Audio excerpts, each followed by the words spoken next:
But I brought a script. I'm afraid of getting up here and forgetting who I am. I'm Bill Sutton. I do want to thank you all for braving the weather. If you watched the weather reports this morning, you might have second-guessed the wisdom of coming out. It sounded like Armageddon out there, but fortunately we all made it. Looks like safely, in most cases.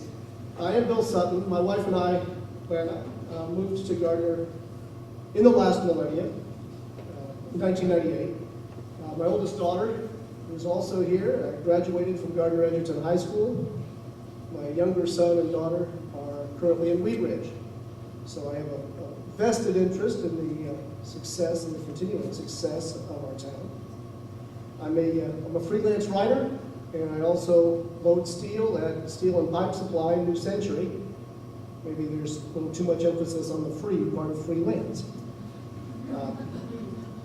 I am an active member of the Sacred Heart Catholic Church as an usher, lector, and Eucharistic minister.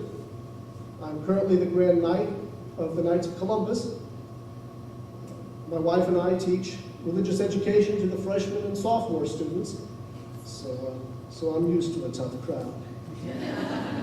You people don't scare me. I've seen evil. It's in ninth grade. Anyway, I'm the Republican Precinct Committee man for the 1st Precinct and a representative to the Kansas 3rd District. I have the endorsement of both Representative Mike Kegel and Senator Rob Olson. Did you get that? Okay, just wanted to make sure. I'm also helping to organize the Gardner Edgerton Republican Committee. This is going to be a cool project for what it can do for the voters here in town. I'm really excited about this one. Why am I running for city council? Well, like I said, I've lived in Gardner for a long time. I've been serving Gardner with the Knights of Columbus for a long time. I've been serving here when the economy was booming and we had tremendous growth, and when times were a little bit more tough and we had a lot of for sale signs throughout our neighborhoods. I love this town. And in fact, go off the script a little bit. I remember watching the fireworks and listening to My Town being played at the sesquicentennial event. And I was thinking, wow, this is my town. This is home. I love it here. And now, I would probably file a disclaimer here and say I was on painkillers at the time for a emergency appendectomy. So it might have been a little bit more moving then than it would have been otherwise. But it was moving. I've also been here during times of dissent. And when it seems like our little town is trying to tear itself apart from within. And that's probably why I'm running for city council. I'm not going to sit by and let that happen. What are the most important issues to me? Well, I think everyone's mentioned it. Taxes. We hate taxes. We all hate taxes. I hate taxes. We all hate taxes. But to some level, or at some level, they are necessary. Our responsibility in the city government is to make sure that we're getting the most value for our tax dollar. And this is right now even more crucial. Yes, our city has a budget problem, but more importantly, or as importantly, our state has a budget problem. And I'm very concerned that problem is going to be passed on along to the cities and to the taxpayers of the state. 2 minutes. Is that victory or 2 minutes? Peace. Okay, very good. All right. I wouldn't be here to work against such efforts. I mean, we have to plan. We have to work against being left holding the bag for past misjudgments of the state, absolutely. But at the same time, we have to plan for that contingency.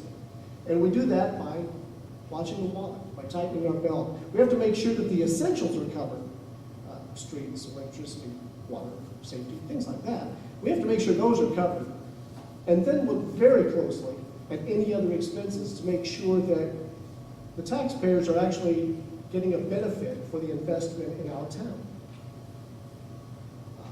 Another big point is intelligent growth. It seems that industrial development is coming to our area. May not be as big or as fast as it was originally planned. Oh, I gotta go fast here. May not be as big or as fast as originally planned, but it's coming. May not be called in Gardner, but it's coming anyway. We have to plan for it. Our infrastructure is currently not designed to support the issues that we're going to be facing. We have to plan for it. We have to plan for industrial growth, particularly on the Gardner Road area, so that we can take advantage of the opportunities that this will present us. I guess another key issue is the city manager. We are currently a city in need of a manager. So I think that this is certainly one thing that we're going to have to handle immediately. We have to put the right person in place with the right vision for Gardner in the future. We have to make sure that they are put in place to handle the day-to-day operation of the city. Real quickly, I'm running low on time. I'll give you my vision of the future of Gardner. We are at a bit of a crossroads right now, as far as the identity of Gardner is concerned. If we continue to be, okay. I want to get, okay, I thought you were heading up here to give me the hook and drag me off of here. I want to see job growth in our area. If we continue to be a community in which people live here, sleep here, and work elsewhere, we're going to eventually lose the identity of the small town. I want to develop the central business district. I want to have business, jobs, good jobs hopefully, in town, so that people can live here, work here, spend their money here preferably, and thereby diversify our tax base so that we're not paying 80% of our money, or receiving 80% of our revenue through property taxes.